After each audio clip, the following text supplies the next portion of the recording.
to the races. So, hey, everybody, welcome to the next episode of Higher Margins with me, your host, Brett Puffenbarger. And today I am joined by someone I have looked up to for years, the one, the only Joe Hodas. And for those of you who don't know who he is, because like 3 people that listen to this total probably don't know who he is and know who I am, because how the fuck couldn't you?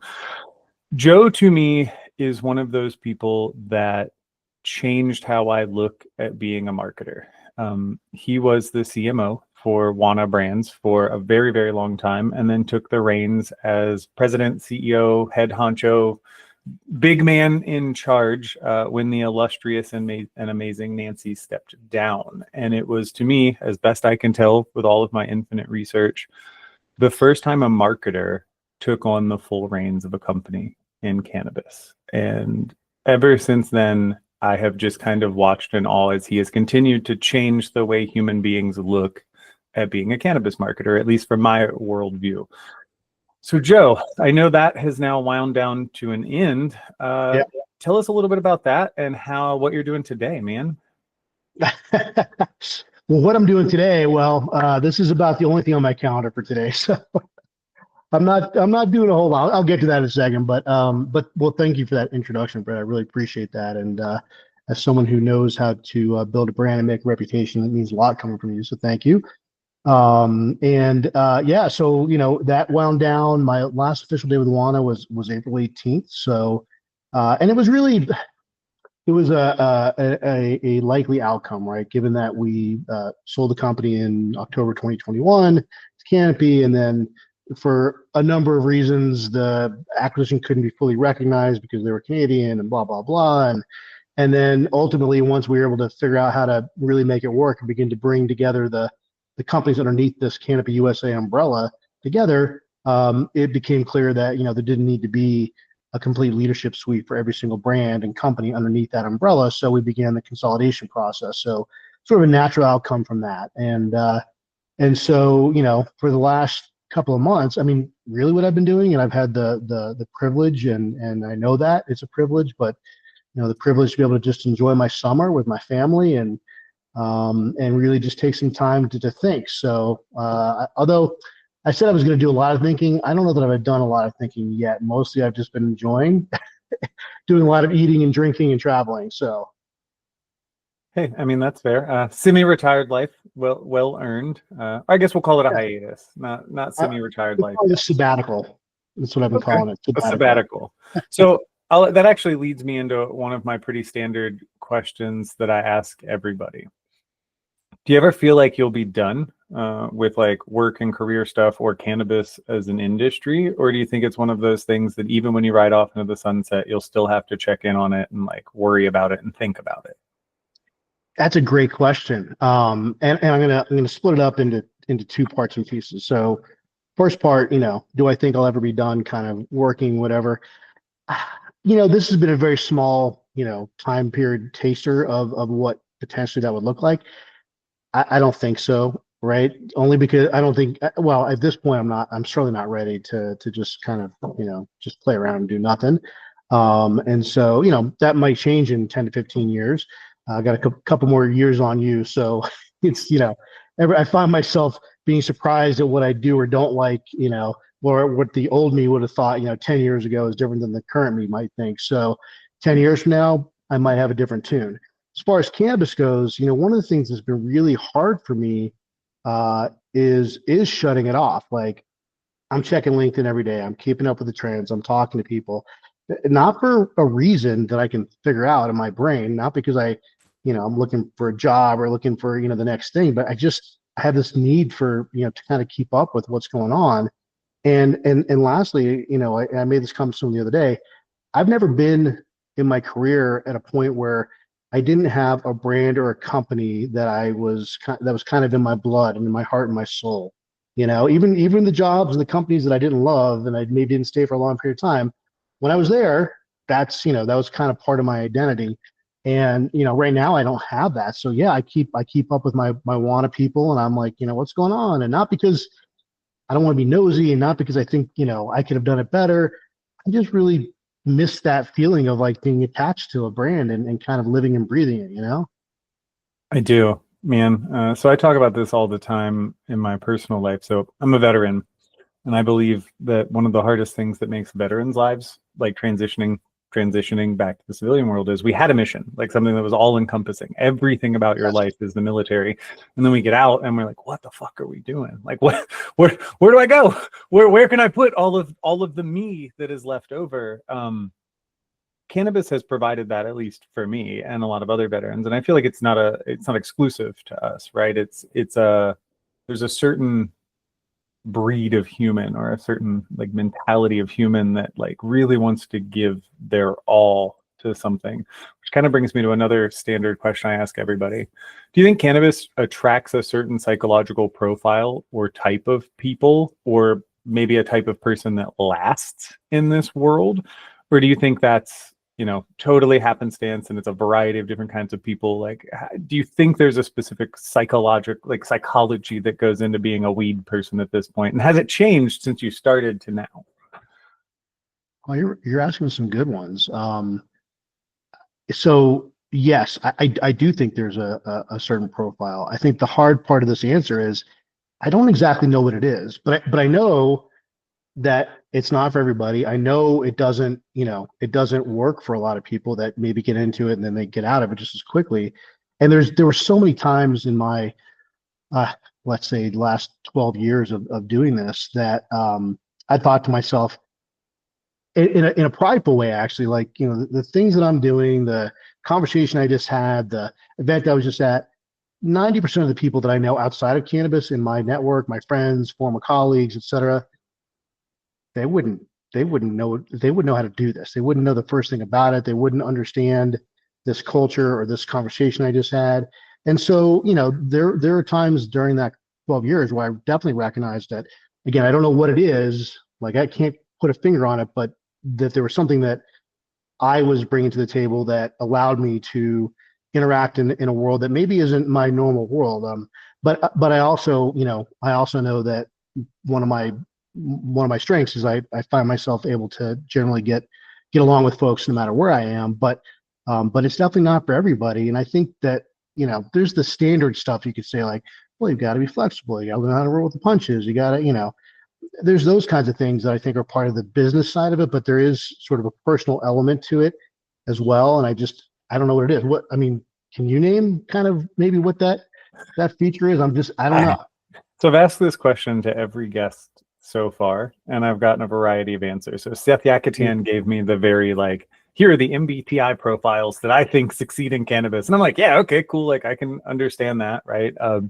Guy Rocourt gave me I think it takes a little bit of punk rock, a little bit of like fuck you and panache, and like you got to be willing to overcome the things. Roz McCarthy gave me the little dash of crazy. It takes a little bit of crazy to get around to it.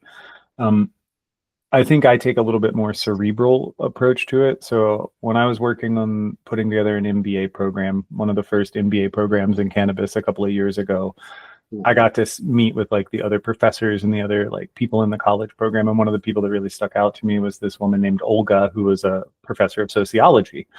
And she was like, hey, I'm really interested in like this cannabis culture thing. And I'm like, okay, like, let's talk. Like, there is no such thing as cannabis culture. There's a bunch of cannabis cultures. And she's like, that's actually what I want to talk to you about. So the thing she kind of blew my mind with was cannabis. So subcultures in general exist in two varieties: opt-in versus opt-out subculture. So an opt-in subculture would be something like skateboarding or punk rock or being an emo kid or something where you have to overcome this thing. Yep, I have to overcome cultural stigma to be in it, right? Like, sorry, mom, I'm doing it. Like, I've overcome the weird looks to become part of this subculture. Versus opt-out subcultures would be something like drinking alcohol in your 20s and 30s, being an iPhone user. I must opt out of the expected standard subculture of society. Cannabis is both, depending on where you are, when you are, who you're with. So I can go into some social circles, you're the fucking weirdo if you don't smoke weed. I can go to other social circles and holy shit, you're the devil for smoking weed. And those two groups exist in equal measure simultaneously across the entire world right now. So for me, I guess my answer to this is I think the industry side of it attracts a certain level of people seeking that opt-in subculture. They're ready to jump over it and become the champion, right? The Yeah. torch bearer for this opt-in subculture. I think on the other side of it, the consumer side, I think it is slowly but surely becoming an opt-out subculture, and it's reaching that point of normalization where like average sitcoms have the weed smoking character. Every sitcom on the planet has like dad smokes weed in the garage scene, or like it's normal for like a teenager to try pot for the first time, or like, and I'm talking even like wholesome stuff. Like this will sound silly and people will like laugh at me and I don't really give a shit. But my wife and I watch a lot of stuff on Up, Faith and Family. Like we love Heartland and some of those like really wholesome television shows. Not ashamed of it at all. They I tackle don't know any of those, but okay. so Heartland is the longest running Canadian television show of all time. It's 18 seasons in, and it's about a family who lives on a ranch. And it's a lot about like family and love and like overcoming problems. And like it's 18 seasons in, you can imagine it's really complicated. But it's really built on like Judeo-Christian values and some of those things. They've tackled it and they don't demonize cannabis. So if we're sitting here talking about like that sort of world, that to me is like a step in that right direction. So, you know, I don't want to be the one who talks the whole time because this is supposed to be about you, but like that's how I look at this scenario. I think it's both, and it depends on how you're looking at it. And I think for the industry side, I think I agree with Guy. You got to be a little bit of this. Yeah. Yeah. Yeah. No, I think you're right about that. And I think that maybe for someone like me who, you know, you can look at me, right? I'm pretty average. Your average white guy, right? Like I just, you know, it did have an element of appeal there because it was not the norm. It was not what was expected. It was, you know, the ability for me to kind of say like I'm doing something different and you know. So yeah, I think that's a good point. I like that opt-in, opt-out discussion too. I think originally for me it was very much about opt-in, right? Because I did want to carry the torch, and I did see that, you know, there were ways to destigmatize, ways to, you know, ideally to have an impact on the current model that we have of prison systems and, you know, the incarceration of people of color and things like that. But you know, unfortunately, I don't think it became. I don't think we got as far as I would have hoped we did in the last 12 years. So. Yeah, I was just talking to our mutual friend Lance Lambert about that. Cannabis is the weirdest industry because some things move really fast and it feels like it happens in dog years. Other stuff moves at a glacial speed where it's like there's no movement for decades. And those two things are happening at the same time all the time. Yeah, I've said something like that many times, which is that there's two wheels in cannabis. There's the outer wheel that's moving super slow, and there's that inner wheel where you're like on that hamster on that wheel just running 100 miles an hour, and it's very disconcerting to have that outer wheel going so slow while you're just running. It's a weird feeling. It's super weird, right? To like, you know, we talk about at executive levels, especially in like marketing, that zoom in, zoom out lens that we have to live in. Yeah. It is so weird to live in both at the same time. And I don't think people think about that until you start having a conversation like this, where you're like, oh, it is happening two different speeds at once and you have to keep up with it.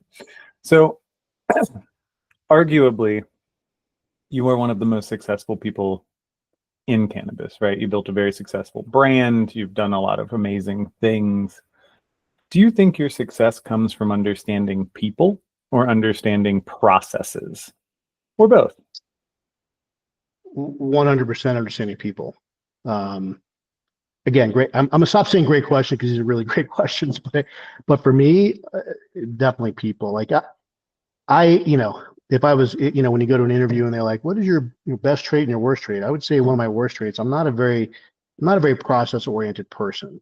And I think back to some of the earlier discussion about the cannabis industry. I think we need more process. However, if you're too reliant on process in this industry, then it can be very challenging and frustrating. So, you know, I think it's definitely people for me has been a big piece of it. Understanding people, knowing how to read people, being able to relate to people in a way that creates relationships. I've always been very relationship focused throughout my career, not just in cannabis, but it ended up serving me really well. And I remember early on, 6 months into this industry, I actually wrote a blog post about this, that the relationships, it felt like summer camp almost. Like you meet these people and you became fast friends. Like there were so many people that I really thought were great people that I trusted, and I'd known them for 6 months, but it felt like I'd known them forever. And there's a lot of value in that. There's also a lot of power in that, because those are the same relationships 6 years down the road, 10 years down the road, that I was calling on when I had an issue, or that when I needed some information about something. It was that network that I built initially that helped me find success in cannabis, and relying on those people. I like that you call it a summer camp. So I've said that like the conference circuit to me frequently feels like a family reunion.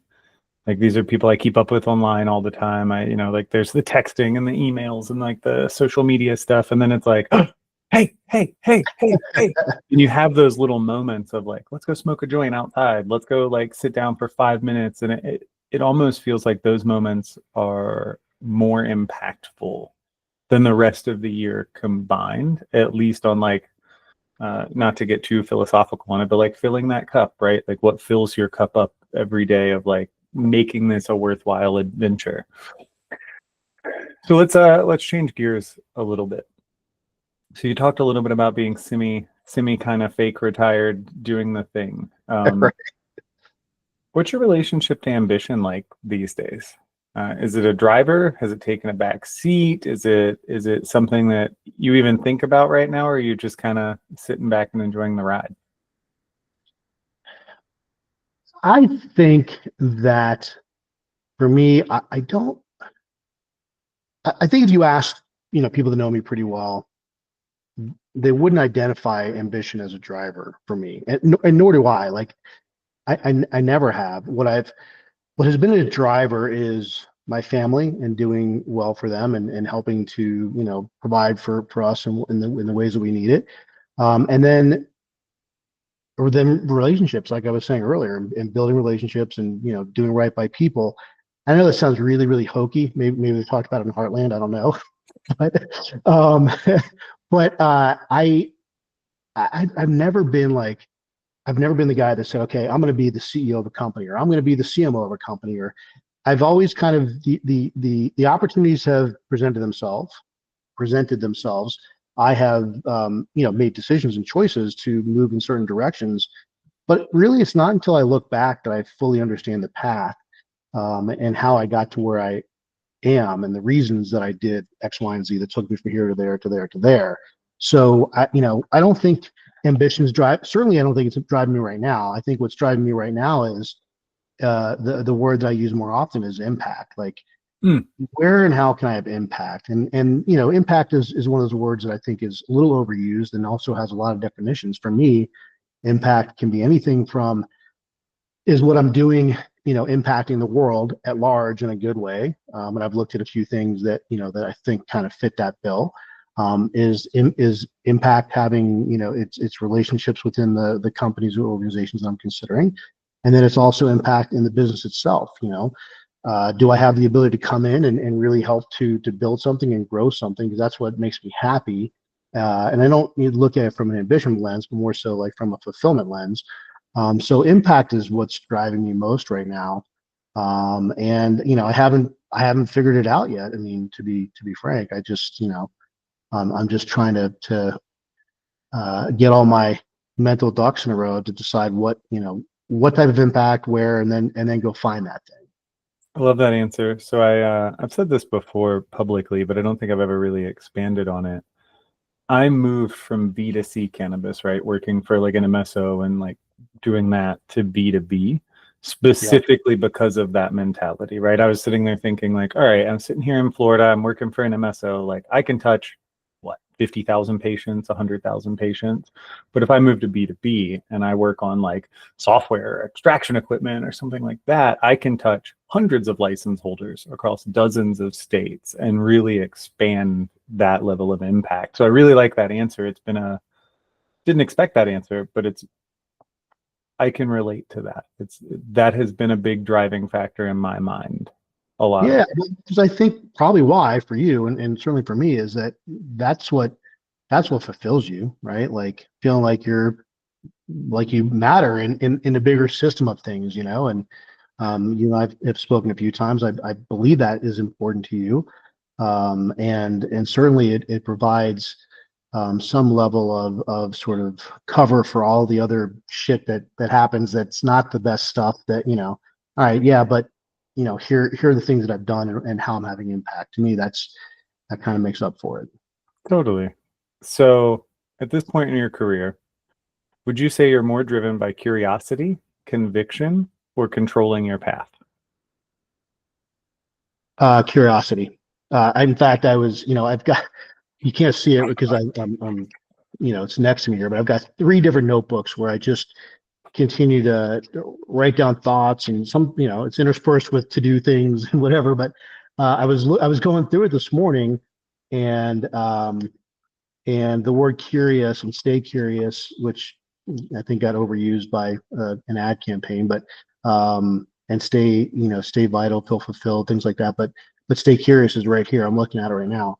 That definitely is a big driver, and that's why I'm also looking at a number of different things, kind of all different industries, different types of businesses, because I'm curious. As I thought about cannabis and maybe doing the same thing I've been doing, it just didn't jump out at me in the same way. I can still have impact. I can still do some of the things I like, but the curiosity part, it's kind of been there, done that, and so until things change in this industry and start heading in a different direction, I think my curiosity is going to be fulfilled by looking outside of cannabis right now.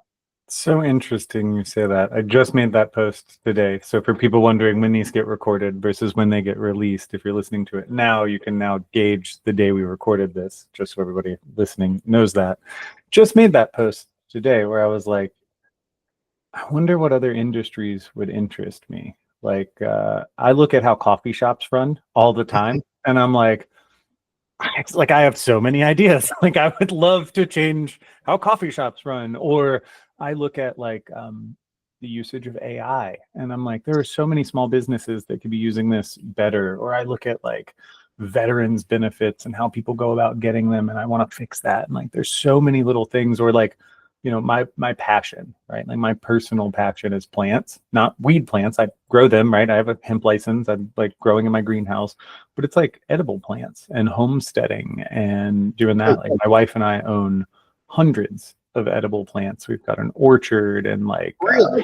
yeah. So we've got like apples, peaches, pears, plums. My big thing right now is we have plueries, so plum cherry hybrid trees that we're growing. My wife does like propagation in our garage. We've got dozens of kind of berries. We've got blackberries, raspberries, goomy berries, goji berries, you name it. So like Wow. edible plants are like a huge passion of mine. Like I just bought one of the local nursery distributors is going out of business after 112 years. They're, just decided they were done. Family business. I just bought 220 red twig dogwood trees to plant across the front of my property as like this heavy metal ass fence in the front, because those are those ones that look like bright red in the snow and super like I don't know. Fire kind of. Yeah, so we're gonna plant 220 of those along the front of our property line. Wow. So like that, like I wonder what I could do with that. Like it would be so much fun to play in that world about fruit trees and shit.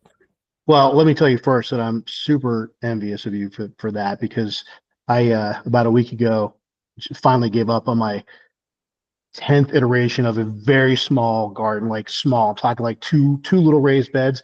I cannot fucking do it, man. And it just like I don't, every year I'm like, what am I doing wrong? I water it. I moved it. It's in the sun. Like I just can't get shit to grow. I can't grow lettuce. Like my wife and I have decided that lettuce hates us. Like my mother has like I built raised bucket gardens for us. My dad and I built like, 10-gallon bucket, like things. My parents live 15 minutes away. My mother has more lettuce than I've ever seen in my life. It looks like a jungle. I can't grow like my wife and I are like convinced that we are cursed with lettuce. Well, so one of the things I had in my raised bed was lettuce, like little, romaine looking type lettuce. I had a couple of leaves that I cut, it's because I thought that's what you're supposed to do. That was it. Never came back. It was done. No, I got nothing. I can't help you there. You want to grow pumpkins? You want to grow fruit trees? Like I can help you with anything that's fruit, but no, the lettuce is outside of my realm. But yeah, I'm with you on that. Like I'm starting to think, like I love cannabis. I don't know if I ever want to leave, but I'm starting to look at other industries and think like, this seems interesting. Well, and I think that one of the things that, that I've noticed about you in reading your posts and, the various interactions we've had is I think, and even what you just said, the idea of looking at something that everyone else has looked at or everyone does and saying, well, gosh, I think there's some things we could do that are better and different ways to approach it. That to me is interesting. So people say, what industry do you want to get into? I don't know that I'm looking at it from like, what industry do I want to get into? I think there's opportunities for finding things that are maybe not a super exciting industry, but being able to be disruptive because you take a different approach to it. And that's where I think a lot of really great successes come from, is people look at something and say, I can do it better and different. And that's, for me, going back to the very first thing we talked about before we even started recording, you were talking about, sort of being a reluctant entrepreneur. I've never been an entrepreneur because I've just been too, man, I hate to use this word, but just too scared. Like I don't, I've not done it, myself. I've always worked for other people and done, good jobs for other companies. But the idea of being able to do something myself at this point and being able to really test out my skills and say, okay, I've done it, with other people around me and supporting something else. But what if it's just me? Can I do that? That interests me. It's a weird environment. So like I never do it just me. It's always been my wife and I. And I think a lot of people don't realize that because my wife is so quiet and introverted and behind the scenes. And like we've got a very specific delineation of duties in life. Like we're very, very symbiotic and work very well together. And like I'm the face character. She's the brains of the operation behind the scenes. And it's only been in the last couple of months, like you ask why we started the podcast and doing the newsletter, because she said we should. And candidly, she put together most of the questions. We're talking about like my pre-done questions, and she edits the newsletter. And it's never been just me, but it has been that like island, which actually brings me to an interesting one of the preset questions that I kind of keep ready just in case. So leadership can be really isolating. Whether that's leadership within a company, whether that's leadership within an industry, thought leadership, big LinkedIn following, whatever, right? Like just being out front and on top, or however you want to put it, can be very isolating, especially in an industry as chaotic, as fractured, as weird as weed is. Do you ever feel lonely? Well, so one of the things you said there resonated with me, which I'll start with, which is that whole, heavy is the head that wears a crown. So like in those leadership roles, which I've done a couple of times over the last 10 years, that does get a little lonely because it's hard to know, like when you're okay, even when I'm CMO, right? Like at least I have other, colleagues that I can talk to and bounce things off of. And there's me versus the company as a whole. When you assume that leadership role, and you are the company essentially, it does get a little lonely, and it's also a little it's challenging to find thought partners, right? To really bounce things off. Well, that's why there's so many of these like Vistage and YPO and all these organizations that exist to help with that situation. On the thought leadership side, I and I've not done enough of it. Like I don't post as frequently as I can or should. And, I feel like in that area, to me, that's less isolating because the minute you put something out, you're getting instantaneous feedback. Sometimes it's not the feedback you want. And to something you said a little earlier, I mean, this, or maybe you didn't say it quite this way, but we live in a pretty divisive age. So anything you put out there can be translated in any of a million ways, and you might get attacked for some of it. But the very least, you're feeling that interaction with people. That part, I am less lonely. It's more just like when you're the guy or person that is, leaving the company, it becomes lonely sometimes. Yeah, I get that. I have a weird relationship with loneliness personally. Like, I'm pretty antisocial despite being so far out there in the world. So I live off of those little quick hits, like we were talking about earlier, right? Like the one day of family reunion every couple months is enough to keep me going. Though to your point Yeah, too, sorry, real quickly, are you antisocial or are you more introverted or both? this is an interesting question. So I think a lot of people. So my wife is a biodata and personality assessment person, to the point that she puts everybody's Myers-Briggs in their phone, so she knows exactly how to interact with them in the appropriate way. Like, Wow. so I am technically extroverted. I am an ENTJ. For those of you who are familiar with it, I'm an extroverted, intuitive thinking judger, right? Standard kind of executive fair mentality. However, I am extroverted in the sense that I need to talk problems out. I need to talk ideas out. They have to kind of come outside of me to do it. I am not extroverted in the social sense. So something I've talked about publicly, but I don't think people really understand is I'm autistic. And most people don't realize that because I have, there's lots of different kinds of autism, right? I have level 1 autism. So the lowest level, you would have called it Asperger's a few years ago, but we can't say that anymore because,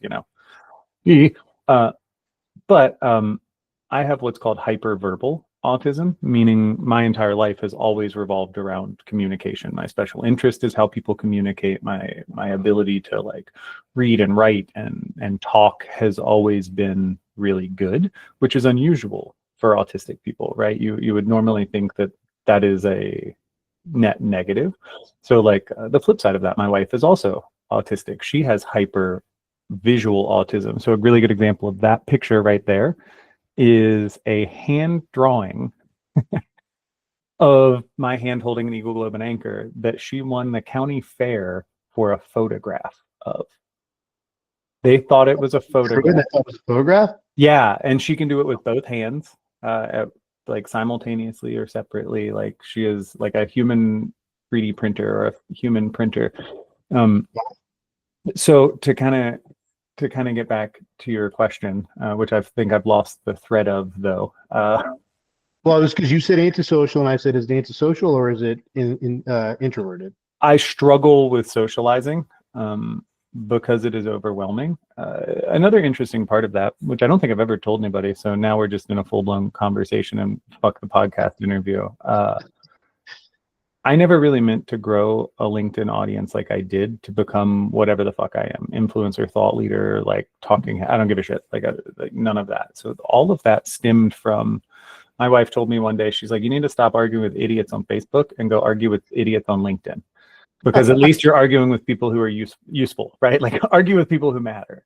And I did. And then somehow I convinced myself that I wanted to do a master's thesis on growing a social media audience. So my entire LinkedIn, if you look at like when I started, is exactly when I was in my master's program. And I did my entire master's thesis on growing a LinkedIn audience. So I went through iterations of how to present myself for several months at a time. I tested and learned it. I measured the results. I've got a whole thing on it. And all of that happened that lined up with COVID, because I had gone back for my master's during COVID, because like, we're all reassessing our lives at that point. Like I might as well. So I went from a nobody, for lack of a better term, right? Like mid-level marketing and sales director at an extraction equipment company that nobody's ever heard of, blah, blah, blah, blah, blah, like doing that, to when events came back, I had 20,000 followers and everybody knew who I was. And it was like this like eye-opening endeavor to me, where I went from being a human being to now I have to have the same manufactured conversation every time, where, hey, I love your LinkedIn. Thank you so much. Like, and it gets very, I really struggle with that, man. Like if we're just being super frank.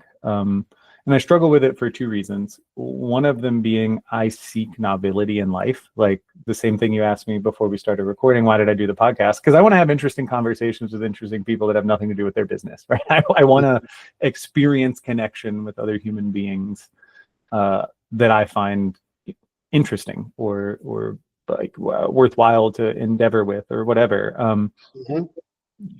The other side of that, though, is I don't want to have the same conversations every time, and I don't want to be this public figure, and I never like set out to do it. It just kind of happened. And is it a benefit? Yeah, hell yeah. It helps my career. It's helped me connect with lots of people, but it's also as you said, heavy lies the crown, right? It is a burden. Now I have to post every day. I have to talk about things. It's weird. You feel that pressure that you have to? Yeah, I do. And especially doing like the reluctant entrepreneur path, right? Like this is how I attract business. This is how I keep the lights on. It's how I provide for my family.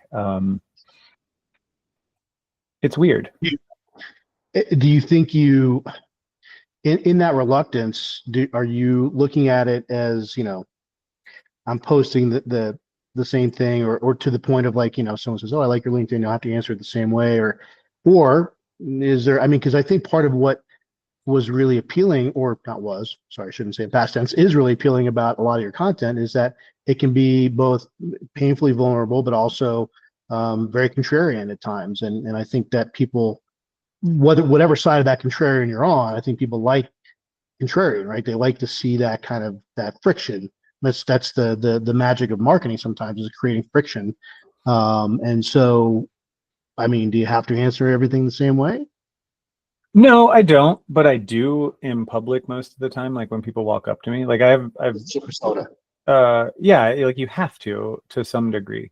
So the contrarian thing I actually did on purpose when I first started building a LinkedIn audience. Like I came out of the gate swinging, like punch up PR theory, like just who can I talk shit on and where can I get into the conversation? That has evolved a lot over the years. Now I only post what I want to post about, but I do feel the pressure of keeping them going. Like I feel like I have to post at least 3 or 4 days a week. One, to keep the lights on, but two, because I do feel some sense of community back and forth. It's also why I wanted to start doing the newsletter, because I feel, back to the hyperverbal autism thing, 3,000 characters is not enough to fully flush out an idea. A lot of what we talk about, a lot of the problems I see in the industry, I'm sure a lot of the problems you see in life in general, needs a lot more nuance than a couple of characters can handle. Like selection bias was a topic I just wrote a bunch about in the newsletter, right? Like that famous picture of the aircraft with the holes and like, oh, this is the parts we have to reinforce. Didn't solve the amount of aircraft that were coming back. Oh, it's because the ones that don't make it back, that's where you can't explain that in a couple of paragraphs. Like you have to fully dissect like how that works and like so for me at this stage, I am seeking greater connection and to be able to have bigger conversations than I ever have, because the one thing I miss in life above all other things is discourse. Not arguments, not conflict, discourse. I want to live that like Greek symposium life where I can have my ideas challenged and I can challenge ideas amongst people who I respect and who will do it with respect all the time. Like I wish that was my life. Well, look, I can tell you that I would encourage that, because there is certainly a dearth of discourse going on right now. So, the more people that are willing to step out there and it does take a certain amount of guts. I don't know, like just because it's so hard. Like I've thought about, some controversial things that I wanted to post, but I'm just like, I don't have the energy and the desire to engage with what I know is going to be just a shit show. Just tag me. Just say channeling my inner Brett. Tag me, and then I'll argue for you for the rest of the day. How about that? I like that idea. That's a great idea. All right. I've done that before. I tagged Peter Sue one time and was like, all right, just You argue it out, man. I'm not doing it today. Um, Yeah. so if you were starting from scratch today, Yeah. no name, no contacts, no money, no nothing, just your knowledge, what would you do? Would you stay in cannabis? Would you pick something else? How would you approach it? What's your first step? Well, let me answer the cannabis question first by asking a question, which is it cannabis as I know it today, or cannabis when I got into it and why I got into it? Today. Okay. Gotta be today. So, great question. No, no, I probably would not get into cannabis right now. Partially because I think it's so tumultuous and oversaturated, and like, how can I, I, I couldn't even imagine how to take a brand from scratch right now and build it into something worthwhile in cannabis, because even the brands that are established are still, worthwhile is maybe not the right word, but they're the value of those brands is still highly questionable. And so I think it would be a really, really tough road to do that. I also think that I would probably do something. I think I would probably do something a little more. I don't mean this pejoratively, but like intellectually stimulating for me. Like the the exercise of cannabis for a long time was a lot of blocking and tackling and relationship building and getting shit done. Like, is that that's the value that you could bring to an industry that's kind of in growth mode. And so if I was to look at that today, I'd say what kind of gives me a level of stimulation from an intellectual standpoint, because I don't think cannabis necessarily did that for me. There were a lot of problems to tackle. I'm not articulating this very well. There were a lot of problems to tackle, and that was stimulating, but like to really have the time, the resources, and the wherewithal to give thought to something in a way that is meaningful. That was not cannabis. and Well, it's the and two so wheels, right? Like you're so worried about this little wheel going so fast, you can't really take time to appreciate the big wheel. exactly. And I probably also would have learned to play an instrument so I could be a rock star, because I think that's what I would have preferred to do. Um, Yeah. but I have no talent, so it Yeah, I wasn't really. can't. So. I can't do that either. I probably would have become a news anchor or a paleontologist. Like if I had, like I would have wanted to go dig in the dirt, dig up dinosaur bones, and like, Yeah, I hear you can make a lot of money as a paleontologist. Is that or none, depending on. When I first started looking at college, the first time I realized that paleontology was a pyramid scheme, and the only thing you can do with paleontology is eventually get a PhD in paleontology and make more paleontologists. And I was like, that's not a sustainable future. I like that. I hadn't thought about those industries as pyramid schemes. That's interesting. Yeah. They are, yeah. Egyptology, any of those, like really, what do? They just fuel more academia. They're good for our society, right? Like without the humanities, without like history and some of those things, what do we have? We have nothing. It's funny. Have you seen the movie Fountainhead? The movie based on the book. I don't know if it's based on a book, but it's got like Steve Carell and some other guys, and they're tech billionaires. Oh yeah, the one that just came out. Yeah. Yes. So have you seen that? I did. I think my wife and I watched that and we were kind of laughing. You get caught in the story of it. So pay full endorsement. It's a dope movie, but pay attention to it. If you notice, Steve Carell's character throughout the entire thing is just quoting like humanities and philosophy and history. And like he is this kind of like cerebral character off to the side, and he still makes the same fuck ups and the same bad decisions as normal human beings do. And it's such a, I don't know, maybe I'm overthinking it, but I just, No, I think that's a great point. I did not make that observation, but you're 100% correct. And I did notice him, quoting a lot. But I thought he was sort of this archetype of the tech billionaire who thinks he's all zen and everything. But to your point, yes, still making the same bad choices and decisions. He's the one who really drove the whole. Well, I don't want to ruin it for anybody who doesn't see. yeah, don't ruin it. But he's the one who made all the bad decisions start. Yes, exactly. That's a better way to put it. Yeah. All right, so I have one more question, two more actually. Yeah. Do you think integrity is something that you protect or something that you re-choose every single day?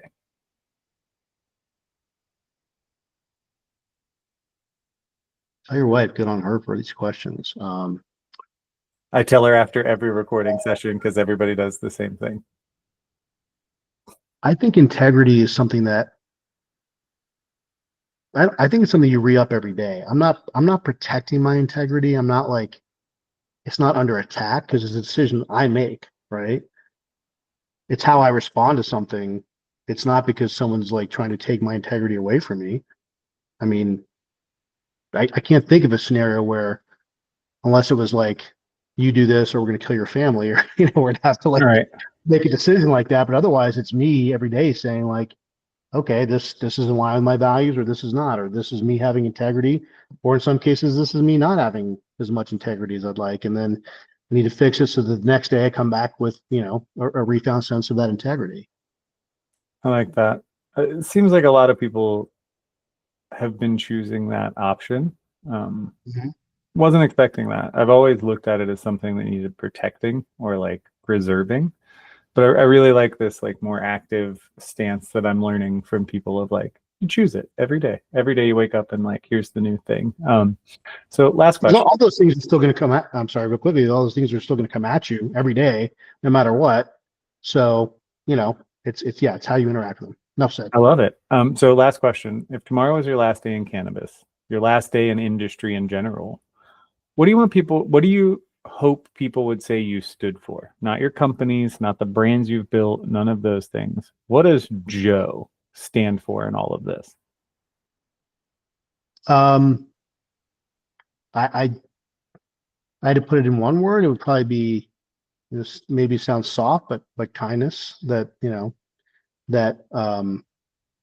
because that kindness to me, there's pieces of integrity to that. There's, it's how I treat people. It's building relationships, but really I want them to think, Joe was a good person who helped me do this, or who allowed me to help him do that, or was able to build meaningful relationships through acts of kindness. I love that. So, man, that's it. I got no more questions. Do you have anything else to add? Anything you want to close out with? A question for me? What do you want to do to close this bad boy out? Let's see. So, so Brett, if someone took away your megaphone today, would you be happy, sad, or will you just go find another megaphone? Relieved. I think Okay. I'd be relieved. And I think I would just become a farmer. You just go grow some fruit trees. Yeah, like straight up, I think I would just figure out how to grow more plants and sell them. Um, I would spend all of my time barefoot outside in the woods doing plant stuff. How much like land do you have that is growing stuff? So we have 5 acres and some change. So I've got about an acre that is dedicated to the orchard at the end. I've got maybe a half an acre that's a chestnut grove. I've got another half an acre that has like pumpkins and watermelons and vine bushes, though that's seasonal, so it doesn't exist in the summertime. I've got a greenhouse and a garden in my second backyard because I've got this weird like regular backyard, and then there's like this back property section where we built a greenhouse and like a jerk pit chicken pit and some other stuff. And then around my house is surrounded by plants. So we've got like a moon gate that goes over our walkway to the front door that has grapes. We've got blueberries instead of regular bushes, and like, the standard front yard light that goes. All of the hanging plants off the front of the house are strawberries. Do you My have to take care of those every single day, like all of that? That is my piece every single day. I would much rather be barefoot, touching and talking to plants. I'm not even kidding. Than I, anywhere else in the world. I believe you. I believe I just want to. I like my mom owned a flower shop for 35 years, so you. Hmm. I grew up, and my dad worked on a farm his whole life until he until I was born, and he became like a something else. So I've grown up that way. Plants are a super integral part of my life. So yeah, That would be pretty cool. went away. No more jobs, no more. I don't give a shit. Like if I won the lottery, I would probably just go buy a vineyard or something and disappear, or I would open a plant nursery, or there's a place close by to me called Edible Landscapes that only sells edible plants. And at this point, we own everything they sell. So there's no reason to go back there. But I love it because what they've done is, and I don't know if they did it on purpose, but they have established versions of everything. So they've got like fuzzy and hardy kiwis that are 10 years old, and they're on these huge trellises, and they go down the side of the mountain, and they've got giant blueberry bushes and huge figs. And like we have all these things, but like ours are 3 or 4 years old from when we bought our house. They have the 10, 15, 20-year-old versions. And it is just, I go there a couple times a year at least just to see what I hope my future looks like. Like I just sit out there and like, I mean, I'm man enough to admit it. I'll just cry sometimes. And I'm just like, look what nature can do. You know, it's like that Lewis and Clark, the first telegram, what hath God wrought? That's how I look at it every time. I'm like, look at the world. That's beautiful, man. And kudos to you for having that thing that brings you such joy and pleasure. So love it. I just can't think of anything better. So yeah, man, if the microphone went away, I would probably be relieved. Or scared, depending, because like I still need to make money, right? Like I have a mortgage, and like that's the hard part. I have 5 cats to take care of. I don't do that, but 5, damn, and 3 dogs. But no mice. No, we're good on that. So yeah, man, thank you so much for the time. Sorry we got so heavy sometimes and so philosophical and stuff. I appreciate your time. Episode will come out in a couple of weeks. It was a pleasure. Sounds great. Thank you. I appreciate it very much. And let's make sure we're keeping in touch as we're all both figuring out what we're doing here. So we will.